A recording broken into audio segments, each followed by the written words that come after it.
Nassera Ben Maria, bonjour. Bonjour. Vous dirigez l'UFM, l'Union des familles musulmanes, et c'est votre mari qui la préside, c'est ça?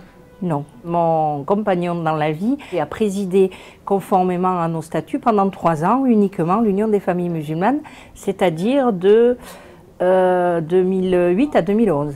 Je suis un de ces fervents opposants sur Marseille, opposant à 2 titres, d'un point de vue d'abord religieux et d'un point de vue citoyen. Donc toi tu es musulman, c'est ça? Voilà, je suis musulman pratiquant et je pense qu'il arrive un moment où la sphère religieuse doit rester dans la sphère religieuse. Et Union des familles musulmanes, est-ce que c'est pas un peu communautaire quand même?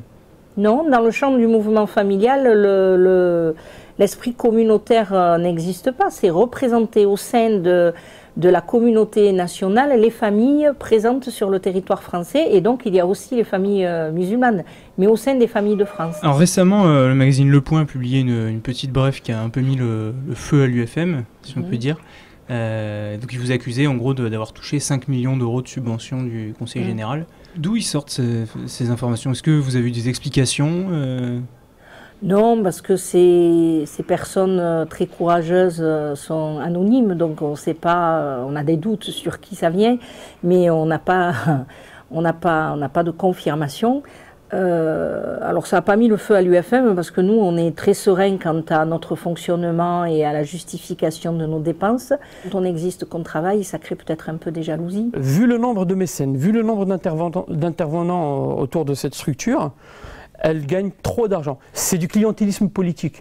Et c'est de l'aveu même de Nassera Ben Maria, qui le dit d'ailleurs très bien sur Internet, que si aujourd'hui elle bénéficie beaucoup d'argent public, c'est grâce à l'intervention de M. Minouchi en tant que vice-président à la culture au Conseil régional. C'est parce que derrière l'UFM fait des choses, ils font du bénévolat, ils offrent des repas le matin, ils font la formation.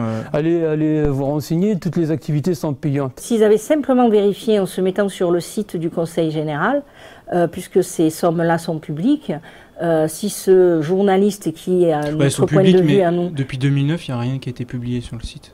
Oui, mais ça fait rien. Quand bien même en 2009, on aurait eu 91 000 euros, ça aurait été fort de café qu'en 2010, on passe à 5 millions d'euros. C'est sur 10 ans. C'est depuis 95 bon, je parle de ce qu'on connaît, hein. Je ne parle pas de ce qu'on ne connaît pas. Financièrement, depuis au moins 10 ans, il y a déjà plus de 5 millions d'euros. Aujourd'hui, on n'est pas intéressé, moi le premier, par ce qui se passe de 2010 et 2011. C'est ce qui s'est passé de 2000 à 2010. Ils auraient pu nous appeler, ils auraient pu faire leur travail, leur vrai travail, quoi, c'est-à-dire de vérifier une information. Je pense que la meilleure des réponses du Point, c'est d'avoir publié très rapidement ce droit de réponse et d'avoir fait son mea culpa. Et l'enquête préliminaire du parquet, elle existe ou? En tout cas, nous, à ce jour, on n'est toujours pas informés de cette enquête. On a reproché un peu aussi à votre mari d'avoir eu des contrats de consultant pour le Conseil général. Est-ce que c'est pas un conflit d'intérêts quand qu'il a présidé l'association Écoutez, on lui a demandé de faire une étude il y a quelques années, pour laquelle, une seule étude d'ailleurs, et pour laquelle il a été payé 3 000 euros. Et puis après, il n'y a plus rien eu derrière. Et je ne vois pas en quoi il peut y avoir un conflit d'intérêts. Est-ce que j'ai une rivalité personnelle? Non. Par contre, là où je dis je suis plus d'accord, c'est que M. Agouk, qui était le président, était conseiller d'arrondissement avec Muselier, qu'à l'époque de Renaud Muselier, on lui a offert un commissariat de police, on a fait évacuer des policiers et on leur a attribué un local. Il faut savoir que c'est quasiment 800 000 euros de rénovation du commissariat et que le contribuable français a participé à cette opération. Ensuite, il bénéficie de subventions de la droite.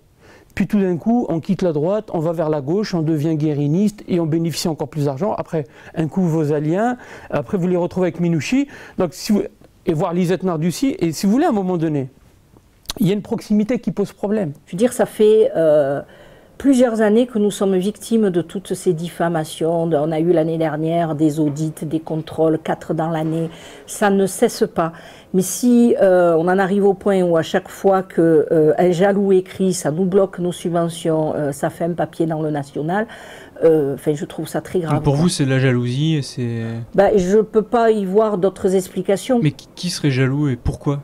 L'UFM dérange peut-être aussi par rapport à ses positions, d'avoir installé une association qui existe depuis 15 ans, qui draine du monde autour d'elle. Nacera en question m'a agressé à 3 reprises. Il y a 3 plaintes chez le procureur de la République. Menace de mort. Elle m'a envoyé des voyous pour me faire soi-disant des intimidations. À la suite de ces 3 plaintes, je me retrouve l'année dernière avec Nordine Agoug, son mari, et donc à la tête de l'UFM, avec un autre Gugus qui me font un guet-apens à Saint-Charles. Ils me font rentrer dans une entrée d'immeuble et me tabassent à 2. L'histoire finit à l'hôpital, aux urgences, j'attaque chez le procureur, ça fait 4 plaintes.